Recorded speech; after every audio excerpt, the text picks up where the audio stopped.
고린도전서 13장 1절부터 3절까지의 말씀 다 같이 우리 한 목소리로 읽겠습니다.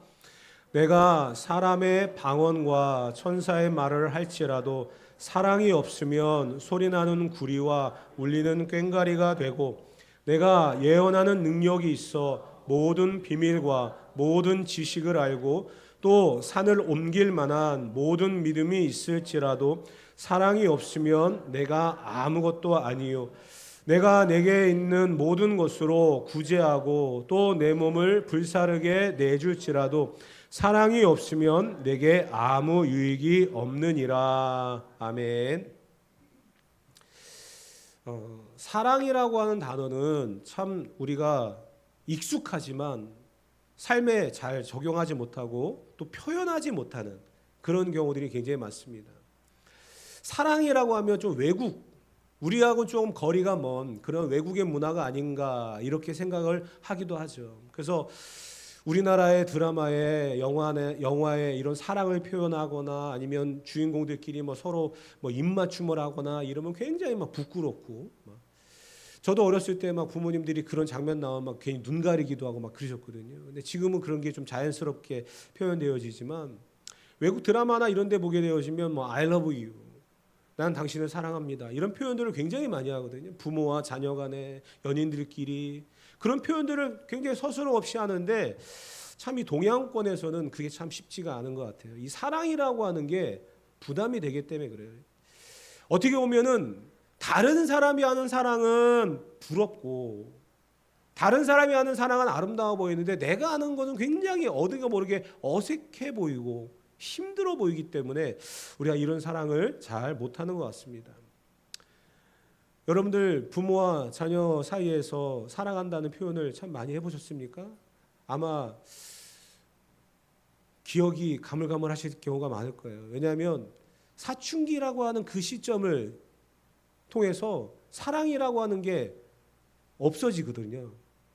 사춘기가 되면 죽이고 싶어요. 미워지죠. 그렇기 때문에 사랑이라고 하는 그 단어가 점점 가정 안에서 사라져가는 그러한 모습들을 봅니다. 그런데 성경에 우리가 이 사랑이라고 하는 것이 집중적으로 표현되어 있는 것이 바로 오늘 본문의 고린도전서 13장인데요. 사람을 규정을 할 때 사람이 무엇인가라고 이야기할 때 톨스토이라고 하는 사람이 쓴 사람은 무엇으로 사는가라고 하는 책이 있는데, 거기에서 보게 되어지면 사람은 어떤 물질적인 것 가지고 사는 게 아니라 지위와 명예를 갖고 사는 게 아니라 사람은 사랑을 갖고 산다. 그 사랑이 어떠한가에 따라서 그 인생이 달라진다, 이렇게 표현을 하거든요. 그러면 세상 사람들은 철학적으로 사람을 생각하는 존재다, 이렇게 이야기하면서 호모 사피엔스라고 하는 말을 썼어요. 좀 어려운 말이죠. 그런데 철학자들은 그렇게 분류를 하고, 톨스토이라고 하는 사람은 사랑이 없으면 안 된다라고 말했지만 그 사람도 정확한 사랑이 무엇인지를 모르고 이야기했던 것 같아요. 근데 성경은 우리에게 정확하게 그 사랑이 무엇인지를 우리에게 이야기하고 있습니다. 하나님께서 인간을 창조하셨습니다.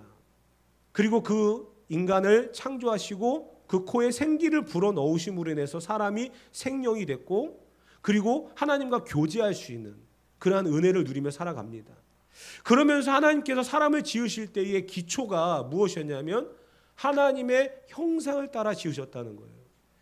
그렇기 때문에 하나님이 우리를 사랑하신다, 하나님이 우리를 만드셨기 때문이고요, 하나님의 형상을 따라 살아간다, 하나님이 사랑이시기 때문에 우리는 서로 사랑하는 거예요.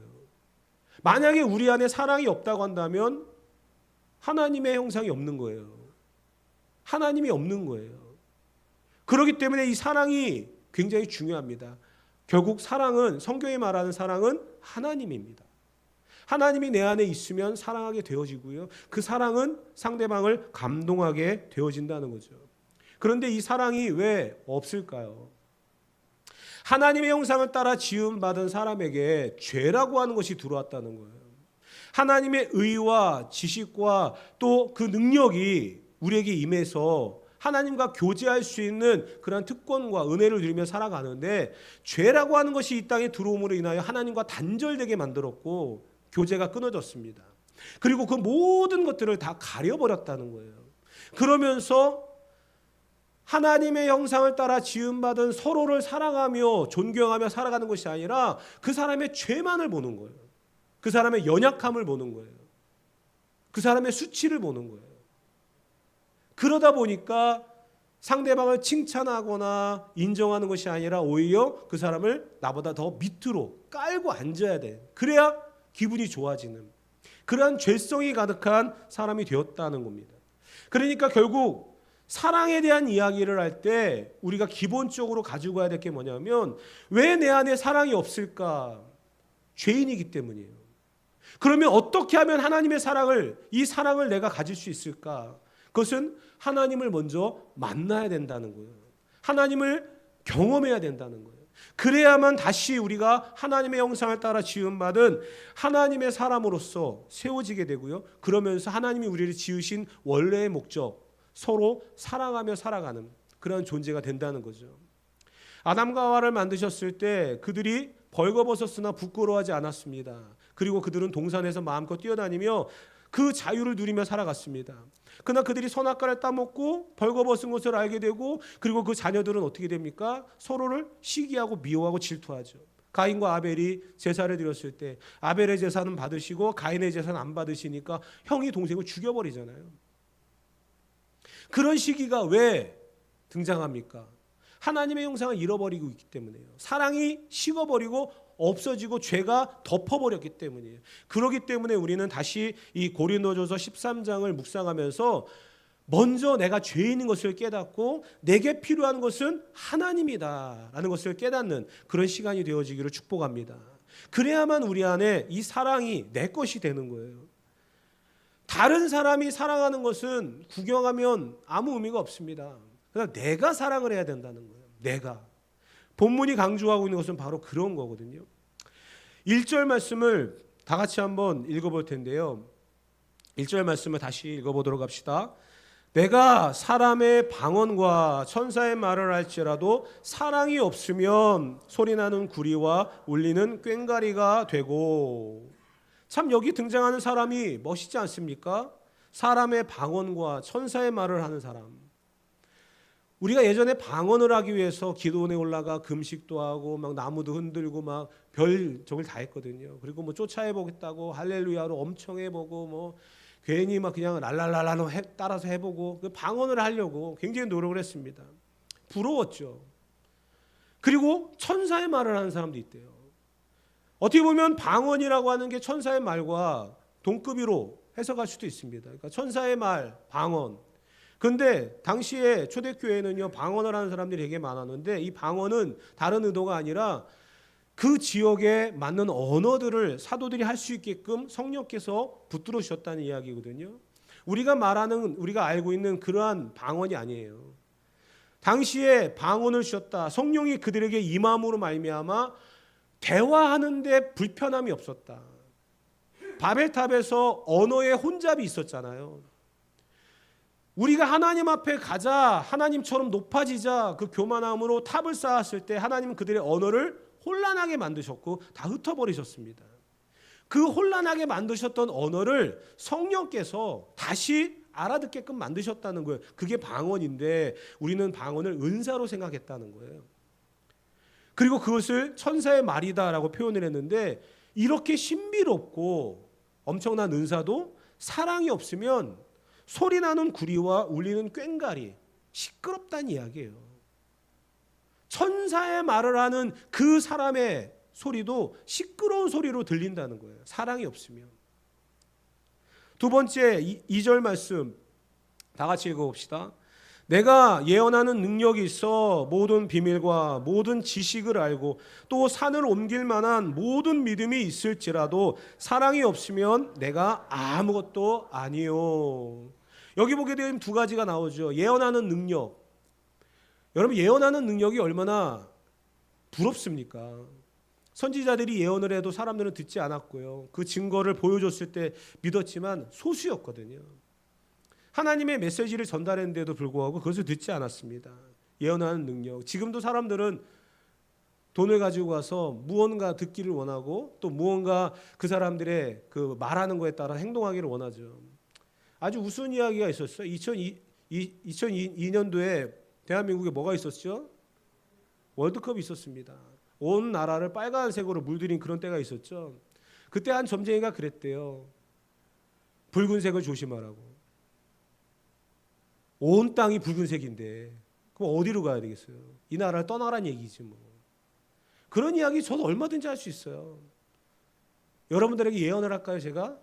여러분 반드시 죽습니다. 안 죽는 사람이 있을까요? 다 죽어요.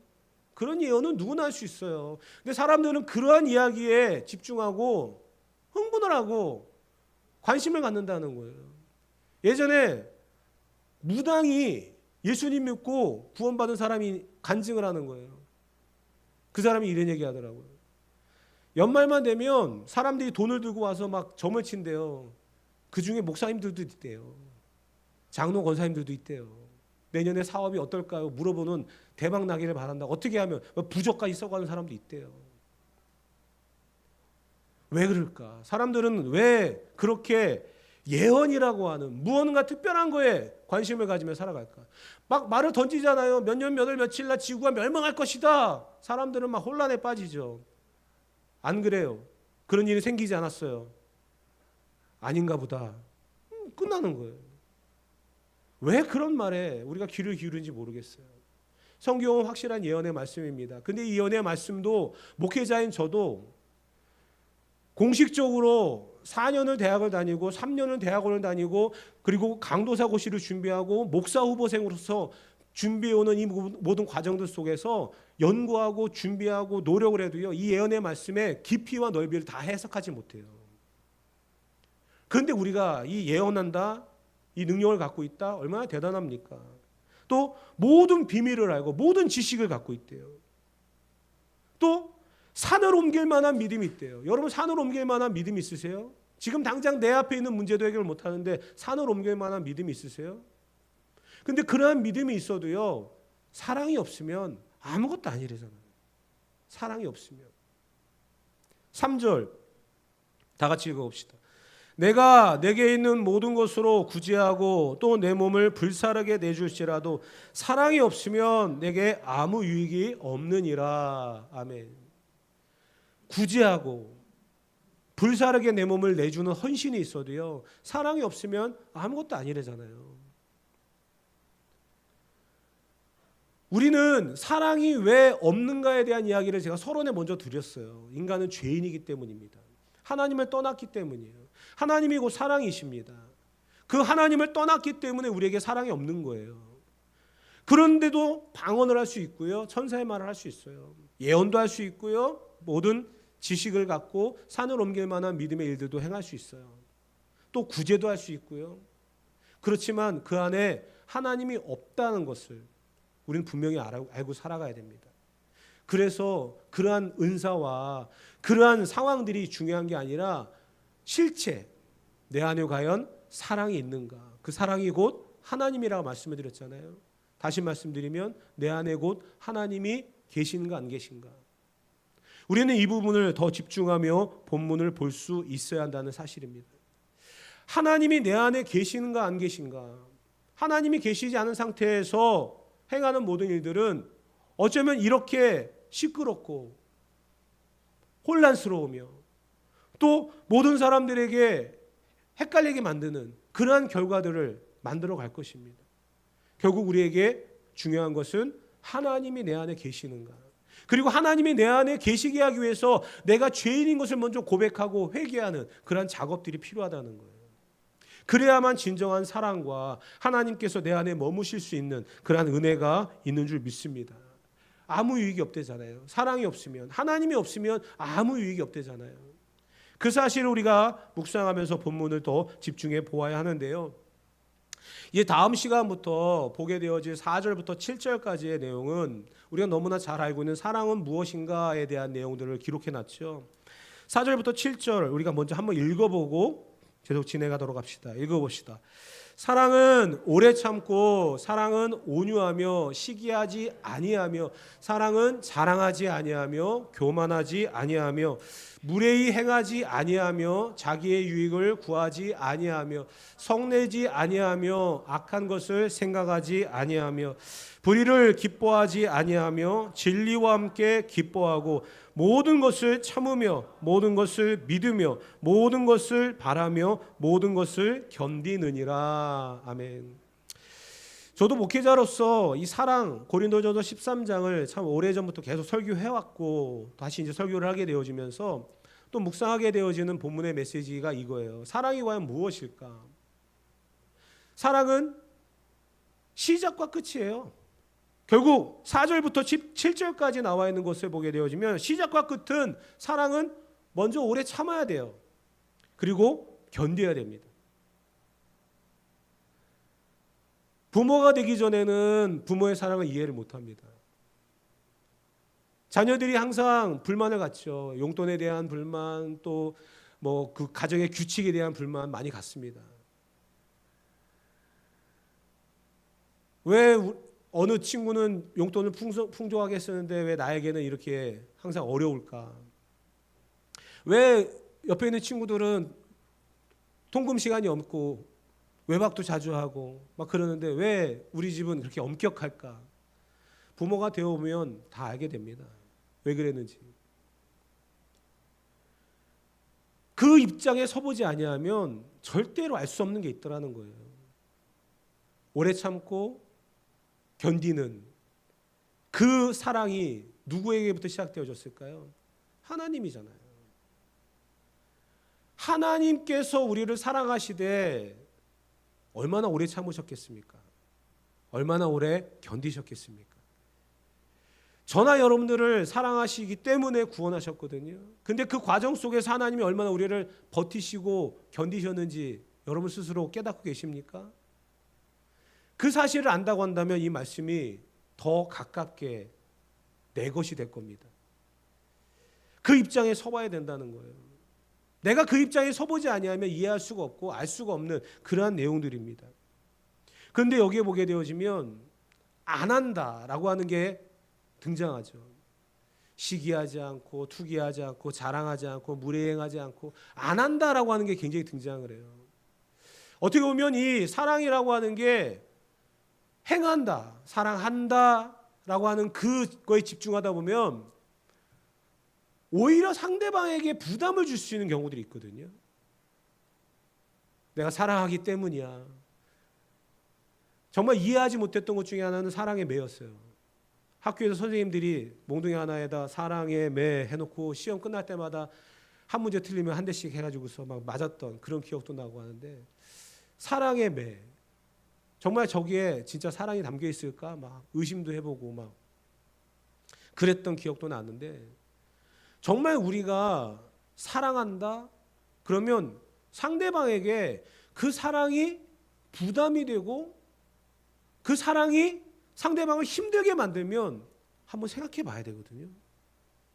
그런데 그 사랑이 오히려 상대방에게 부담이 되고 힘들다고 한다면 안 하는 게 낫다는 거예요. 하지 말아야 될 것들이 있는데 했기 때문에 문제가 생길 수 있다는 거죠. 그 내용들을 우리가 다시 한번 다음 시간부터 하나하나씩 풀어나갈 텐데요. 오늘 본문에 등장하고 있는 고린도전서 13장에 등장하고 있는 이 사랑이라고 하는 이 부분을 우리가 한번 이제 좀 풀어보려고 합니다. 우리가 잘 알고 있는 사랑이라고 하는 것은요, 그냥 러브라고 하는 그 단어로 끝나는 게 아닙니다. 사도 바울이 기록하고 있는 이 초대교회 당시에는요, 헬라라고 하는 철학이 있었거든요. 사람들은 이것을 굉장히 풀어보려고 했던 거예요. 사람은 무엇인가에 사람을 쫙 풀어나가고, 이 세상은 무엇인가 해서 세상을 쫙 풀어나가보고, 사랑은 무엇일까 사랑을 쫙 풀어나가보고, 여러 가지를 막 연구하고 풀어나가다가 결론을 얻으려고 했는데 잘 안 됐죠. 그 중에서 헬라 문학 속에 이 철학자들이 풀어놓은 사랑을 세 가지를 이야기할 텐데, 우리가 잘 알고 있는 이 사랑의 내용들이에요. 먼저는 에로스라고 하는 단어입니다. 에로스라고 하는 단어는 남녀간의 불같은 사랑이죠. 안 보여요. 옆에 사람을 보이지가 않아요. 그 두 사람만 보여요. 근데 여러분, 이 에로스라고 하는 사랑이 남녀 간의 뜨거운 그러한 사랑을 이야기한다고 하는데 단점이 있더라고요. 그렇게 뜨겁게 사랑을 하면서 살아가다가 결국은 어느 한순간에 틀어지게 되면 적과의 동침이 되고요. 평생 왼수가 되더라고요. 그런 단점이 있어요. 또 필리아라고 하는 우정의 사랑이 있습니다. 친구들과 친구의 우정이죠. 여러분들은 그런 우정을 쌓은 친구들이 계십니까? 저도 9월 8일 날 헌신예배에 오는 친구가 중학교 때부터 친구거든요.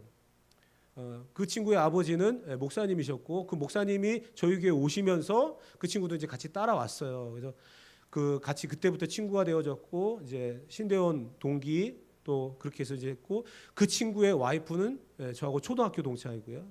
그런 관계예요. 지금도 친하게 잘 지내고 그리고 아마 그날 오면은 제가 이제 미리 부탁할 겁니다. 말씀만 전하라. 괜히 이상한 소리 하지 말고 옛날 얘기하지 말고 그 말씀만 전하고 가라고 얘기할 건데 친한 친구들이 굉장히 주변에 많이 있습니다. 그런데요, 친하다 해서 다 친한가요? 친구라고 해서 진짜 친구가 얼마나 됩니까? 친구들 간에 이 우정이 깨지고 심지어는 금전적인 그런 관계로 전락을 해가지고 믿는 도끼에 발등을 찍히고 단점이 있어요. 또 스톨게라고 하는 가족 간의 사랑이 있습니다. 여러분들의 가족 사랑하시죠? 왜 대답이 이렇게 희미하십니까? 너무 갑작스러운 질문에 당황하셨습니까? 여러분 가족 사랑하시죠? 뜨겁게 사랑하시죠? 열정적으로 사랑하시죠? 없으면 못 살죠? 한쪽으로만 지금 치우쳐서 대답이 나오는 것 같아서 좀 안타까운데 눈치 보지 마시고 서로 사랑하며 살아가는 그런 가족이 되시길 바랍니다. 그런데 이 가족도 사랑의 공동체인데 이 가족 간의 사랑도 깨지고 있는 그러한 안타까운 모습들을 보지 않습니까? 안타까운 소식들 많이 들리잖아요. 부모가 아이를 낳았는데 그 아이를 굶주려서 죽게 만들기도 하고 아이가 부모에게 원하는 것이 있는데 그것을 들어주지 않는다고 해서 아이가 부모를 죽이기도 하고 하는 그런 가족 간의 사랑이 깨지는 그런 모습들도 등장을 하잖아요. 철학자들이 사랑을 이렇게 분류를 해서 연인 간의 사랑, 친구 간의 사랑, 가족의 사랑을 이야기했는데 그게 전부가 아니더라는 거예요. 성경은 이 사랑을 뛰어넘는 사랑을 이야기합니다. 그게 뭐냐면 아가페라는 거예요. 당시 헬라 문화 속에서 에로스, 필리아, 스톨게라고 하는 이 사랑을 들었던 그 수많은 사람들에게 아가페라고 하는 단어는 생소했어요. 왜냐하면 아가페의 사랑의 기초는 헌신이거든요. 희생이거든요. 야, 아가페가 뭐야? 아가페의 사랑은 하나님이 죄인인 우리를 위하여 그 아들을 죽이시는 데부터 시작돼요. 우리를 너무나 사랑하시기 때문에 그 아들을 희생시키시고 다시금 그 사랑을 회복시키는 단계야. 근데 그 사랑은 변함이 없어. 왜냐하면 그것은 연인 간의 사랑이 아니고 친구 간의 사랑이 아니고 가족 간의 사랑이 아니고 신이 인간을 사랑한 사랑이거든. 친구 간의, 가족 간의, 연인 간의 사랑은 변하고 상황에 따라 달라질 수 있지만 하나님의 사랑은 영원해. 그 사랑은 변함이 없어. 그리고 그 사랑은 희생을 전제로 한 거기 때문에 값지거든. 이것을 이야기한다는 거예요. 그러니까 사람들이 그동안 들어왔던 사랑에 대한 이야기가 아니라 아가페라고 하는 생소한 단어가 등장하면서 하나님의 사랑을 듣게 되어지니까 이 사람들이 관심을 갖기 시작했고 그래서 지난 시간에 결론이었던 가이사의 집 사람들 몇 사람들도 이게 정말 하나님의 사랑이구나. 신이 인간을 사랑한 러브 스토리. 하나님이 인간을 만드셨는데 그 인간이 죄를 범해서 하나님과 떨어졌어요. 그런데 그 인간을 다시금 사랑의 자리로 불러오기 위해서 그 아들을 죽여버리는, 너무나 그 인간을 사랑하기 때문에 그 아들을 죽여서라도 그 사람을, 자기가 만든 피조물을 사랑의 자리로 이끌어 가시는 그 아가페의 사랑을 이야기한다는 거예요. 그러니까 사람들이 생각할 때 친구에게 배신을 당했던 사람, 가족에게 상처가 있던 사람, 연인 때문에 아픔이 있었던 사람이 하나님의 그 사랑 안으로 달려오기 시작했다는 거예요. 그러면서 기록된 것이 바로 고린도전서 13장의 내용인 것입니다. 사랑하는 성도 여러분, 이 사랑은요 다른 게 아니에요. 단순하게 사랑이라고 하는 그 단어로 끝날 게 아니라 이 사랑은 결국 구원입니다. 하나님이 우리를 구원으로 인도하시기 위해서 그 여정을 만들어 가시는, 죄인인 우리가 하나님을 떠나 사춘기에 그 방황하는 모습으로 살아가는 우리들에게 찾아오셔서 그 아들을 희생시키시는 그 사랑의 표현으로 다시금 우리를 구원의 길로 인도하시는 그 하나님의 놀라운 섭리와 은혜, 그것이 하나님의 사랑임을 우리는 분명히 알아야 될 줄 믿습니다. 그래서 이 사랑을 우리가 묵상할 때 한 걸음 더 나아가 십자가를 바라보며 살아가야 되는 거예요. 그 십자가는 표시거든요. 하나님이 우리를 사랑하시는 표시입니다. 하나님, 내가 어렵습니다. 나 힘듭니다. 왜 나를 사랑하신다고 하면서 나를 이렇게 어렵게 힘들게 만드십니까? 하나님 정말 살아계신 겁니까? 라고 말할 때 하나님은 내가 너를 사랑한다라는 목소리로 들려주시면 얼마나 좋겠습니까? 그때 하나님이 디미시는 게 있어요. 십자가. 증거가 있다는 거예요. 그 아들을 희생시키시면서 우리를 사랑하시는 그 하나님의 사랑. 천마디의 말보다 그 하나의 십자가가 그 사랑을 표현하는 가장 중요한 표시 아니겠습니까? 우리에게 남아있는 옛 본성이 있습니다. 사람은 죄인이라서 이 죄성을 버리며 살아가야 되는데 그러지 못합니다. 그렇기 때문에 이 사랑에 대해서 우리가 잘 이해하지 못하고 접근하지 못할 때가 너무나 많이 있습니다. 오늘 우리에게 다시 한번 힘을 주시고 성령의 은혜를 베풀어 주셔서 하나님이 사랑이시다라고 말했던 요한의 고백처럼 하나님께서 내 안에 계시는 것이 진정한 사랑의 사람의 삶의 모습임을 잊지 마시고 내 안에 곧 하나님이 살아계시고 그 하나님의 사랑으로 인해서 서로를 사랑하며 같이 구원의 길을 걸어갈 수 있는 우리 모두가 되어지기를 주님의 이름으로 축복합니다. 오늘 우리에게 주어지시는 이 사랑, 이 은혜, 그 십자가의 능력으로 우리가 살아갈 수 있는 우리 모두가 되어지기를 주님의 이름으로 축복합니다.